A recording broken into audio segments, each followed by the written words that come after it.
Hi everyone, welcome back to Chop's Garage, and those of you who regularly watch the channel are about to have one of those massive I told you so moments.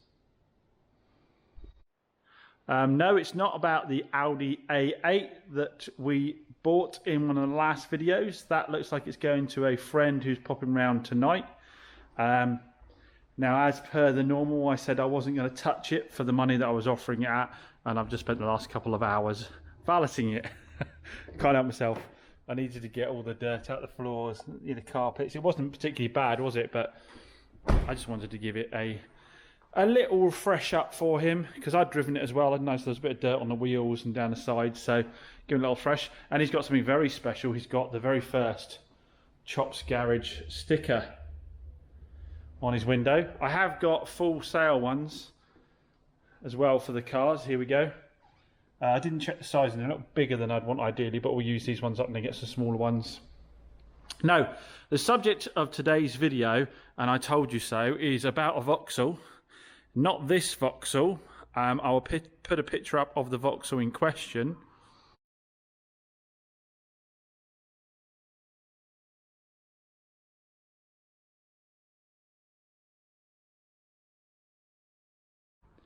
Now, obviously, normally I'd like to have that in the video, but it's actually already gone out to the customer. I planned on videoing this before the car went out, but it went out to the customer. So you, again, those of you who watch regularly will fondly recall the dog hair Astra.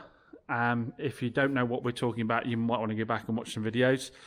And it was an Astra that I picked up very cheap, Astra Estate 2012 in dark blue, picked up very cheap because it was absolutely hanging. It was so heavily covered in dog hair that we had to strip the entire interior out of the car, jet wash it down, hoover it over and over, clean all the plastics all around it. Behind the actual plastics we had to clean as well because the hair had got behind it. It also came to us with engine management light on, needed a coil pack fitting. It went down, had its MOT and got straight through, which is fairly unsurprising because it did actually have a full service history. So it was a very well looked after car mechanically, but it was very poorly looked after condition-wise. Had 107,000 miles on it. As well as the bad interior, the exterior of the car was very scratched, and the rear bumper had bad marking either side, and the front bumper had bad marking underneath it. So as well as stripping the interior out, we had the rear bumper painted by a specialist, but then the lower level stuff that you couldn't really see with normal eye, I did with my rattle cans, broke my rattle cans out and did that. The whole body of the car needed a really in-depth machine polish. And then we put the interior back in. And again, those of you that watched the video will have seen it actually came up absolutely mint. It was probably one of the better ones about. It was in fantastic condition when we did all of that. We did a service on it. It had a cam belt a year before, did a service on it. So it was going out with a 12-month advisory-free MOT. It was going out, having had a cam belt a year ago, having had a fresh service, and I was putting a 6-month warranty on it as well, on a 2012 car, and we put it out for $3,995, and it sold straight away. But when the guy came to buy the car, he wanted to negotiate down to 200 quid. He wanted to negotiate down to 3,800, and I said to him, and this, again, you need to watch the previous video, I said to him, put my foot in my mouth and said, well, I'll let you have the £200 off because I thought it might need a clutch. And my reason for saying that was, when you started the car up, if you brought your foot up too quickly, the stop-start would kick in, or sorry, it would stall. Or the stop-start would kick in, and so it had quite a low biting point. Now, this customer offered me the 3.8 after having taken the car for an extensive test drive, so obviously they'd experienced that as well.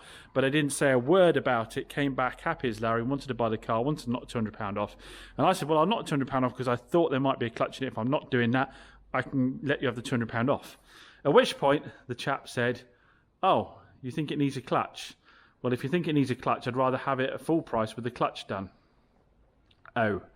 Now, I thought, still going to cost me a bit more than I wanted, but I'll probably be in about £300. I'll be able to get a clutch kit relatively cheaply, and my guys do me a really good rate on labour. But it subsequently turned out that on that model of car, you couldn't get a cheap clutch kit. You had to get the dual mass flywheel clutch kit. Now, often there's a single mass flywheel clutch kit that you can get for cars as an alternative, which, you know, people have different thoughts about those. I've done it before without any problems. So I said to the chap that I would probably have to get a single mass flywheel kit for it. Was he happy with that? And he said yes. I explained to him what the difference was. But it turned out I couldn't get a single mass flywheel, so I had to get a dual mass flywheel kit. And the dual mass flywheel kit, the dual mass itself was £200. So all in, when I got the car back from having the clutch fitted with the dual mass flywheel and the clutch, it was £600. £600 for a £200 discount. So,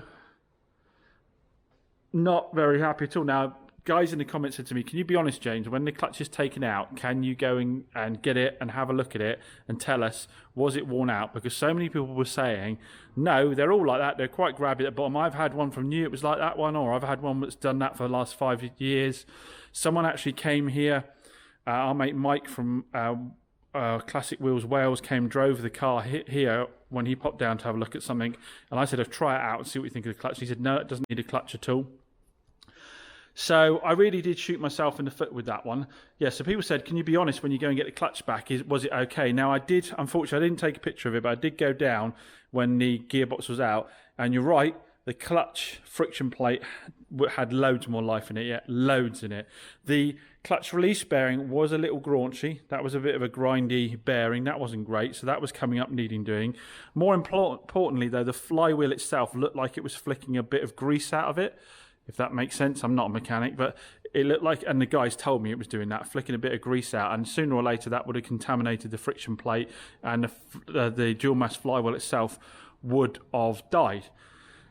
Now, speaking harshly as a car dealer, those things, if I'd left the everything as it was and sold it to the customer who was 100% happy with it as it was with the £200 discount, those things probably would have lasted looking at them for a year or more before he actually had a problem. It wasn't like the dual mass was about to fall apart. It had lots of life in it yet. And obviously as a car dealer, 6 months is the limit for your liability on the vehicle. So I could have got away without doing it. It probably would have lasted the customer for a long, long time to, going forwards. And I wouldn't have been on the hook for it. So anyway, I explained to the customer what we found when we took it apart. Told him that although the friction plate was fine, it was worth doing. So I then went to pick the car up and bring it up here. At this point, I hadn't picked the car up. Went to pick up the car and bring it up here so I could give it a quick clean over, because obviously it's been down the garage. Needs another clean before the customer can pick it up. You do end up valeting stuff 3 or 4 times, unfortunately. So I hopped in it, drove it back here, and guess what, everyone? You're all right. The clutch felt exactly the same. So we put a new friction plate in, we put a new release bearing in, we put a new dual mass flywheel in, a new slave in, but it felt exactly the same. The biting point was in exactly the same place. So before the customer came to pick up the car, I said to him, I picked the car up, it's cleaned, it's ready, but I must tell you that the biting point is exactly the same as it was. But he said at the end of the day, I was okay with it when I drove it the first time. So I haven't got a problem with that. So yeah, that royally kicked that deal in the nuts. Now, the only thing that saved me on that was because of the condition of the car, I did bid very low on that car. I knew I was going to have to do a lot of work to it. I didn't know 100% I was going to have to put a clutch in it. And I had no idea it was going to be that expensive, but I did bid low on the car. And I am pleased to say, those of you, obviously a lot of you do like to go through the numbers, that we did still manage to make, I think, £950 out of the deal. Now, that sounds like a decent profit, which it is, is a decent profit, but let's bear in mind how long it took me to prep that car.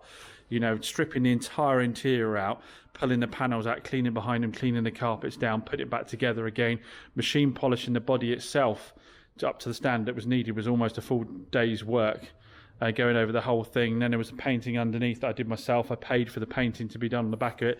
The car was in stock for a while that was being done. Obviously, there's cars that, you would hope. So, for example, this Mocha here that we've got in, if a good clean up on it, it seems to drive fine, get an MOT done in it, you'd look to try and make £1,000 without, and you probably only have a day in it, ideally. Now, obviously, when I talk about these numbers, do remember that you have to pay VAT on all sales. You have to pay 20% on the gross margin of a sale. Each car costs, can cost around about £100 just in advertising alone. It's got to contribute towards the power. It's got to contribute towards the rent on the buildings. I have 2 units. So all these things add up. The warranties cost you. But when I say I made £950 on the Astra, it was net after all costs. But that said, it threw one more little spanner in the works. When the car came in, it had 2 keys. I advertised it with 2 keys, and now for love nor money I cannot find the second key. So it looks like I'll be on the hook for replacing the key. As a remote key, you know, it could cost me £150 to have that done. So that's going to eat further into that profit. So not a good example of a car to do. If you have the cars that need loads of work, you can get them cheap. Like this Corsa over here, has dinged up door and a dinged up wing. So yes, I got it cheaper because of those things, and it has to be done, and I should be able to make better than average profit out of it. But it all depends how long it takes to now turn this around, because I've got to wait for the paint guys to come along. I've got a wing on the way, we've got to bolt that in. The hours, there'll be a lot more hours of labour in that than there will be in some of the other cars. So when we do things like trade a car like this Audi, where it's coming super clean, we don't have to do anything to it, and we can trade it out to somebody else. If we can make decent money doing that without touching the car, then sometimes it's worth doing that. Move the car on while you crack on with these other projects. So there's your update. As always, thanks for watching, everyone. That's just a short little update video. We've obviously got loads and loads on. I've ordered the parts for the Suzuki Jimny from one of the last videos to put it back together and check if it is cooked the head or not. As I said in my previous video, lots of negative comments on that, but then lots of people understanding the score with it. It was my car, I bought it, I had a choice as to what to do when it started to have problems. I decided to carry on driving, knowing exactly what the risks were, but at the end of the day, I've bought the car, I've spent the money on it. If I want to set fire to it and roast marshmallows on it, I can. You know, it's up to me what I decide to do, and I knew, you know, as my diagnosis when I was in the car, I knew what was happening and decided to carry on, so that's my own fault. But as always, I fix the cars, it will get fixed. So we got that to do. We got another arrival with a little automatic Fabia I haven't covered with you yet. The Nissan Micra, there's news on the Nissan Micra, so I'm going to cover that in a different video. And we are partway through the process of restoring, again, to near perfection, the Discovery. You can see it's already starting to look very shiny. We have got inside the Discovery and cleaned the living bejesus out of it. Got some cardboard down to stop marking it. All the mats are nicely glossed up. All the fabrics have come up really well. I've got new gaiters on the way, which is why that's apart. And I'm trying different things on the trim here to try and improve the areas. You see I've started to sand down where the foam has got rough. If anybody's got any tips for how, it's not the colouring part of it, I know how to colour them, but it's where the sort of, they've worn over time and you've got an uneven edge. I'm trying sanding at the moment because obviously I want to smooth them out before I put any paint on them. But this is going to come out. This is coming out really nicely. We're trying out some new plastic cleaners. You can see on that side it's really faded. And on this side, we've given it a treatment and it's come back nice and dark. Needs another one because I've got some G101 on it since. But yeah, this we've given it a machine polish as well, and it is coming out really, really nicely, this. And we will get onto the VW up at some point. But yeah, as always, lots on. Tomorrow I've got a track day, taking the Suzuki Swift there, and hopefully the Audi TT if my mate can get the time off work. We're going to go with him and do that. So, tons and tons and tons on. A mix, obviously, of dealing, fixing, trading, everything. So, if you've only just come across the channel and you love cars and you like flipping cars, then you're going to like this channel. So hit that subscribe button down below. As always, thanks for watching, everyone. Bye.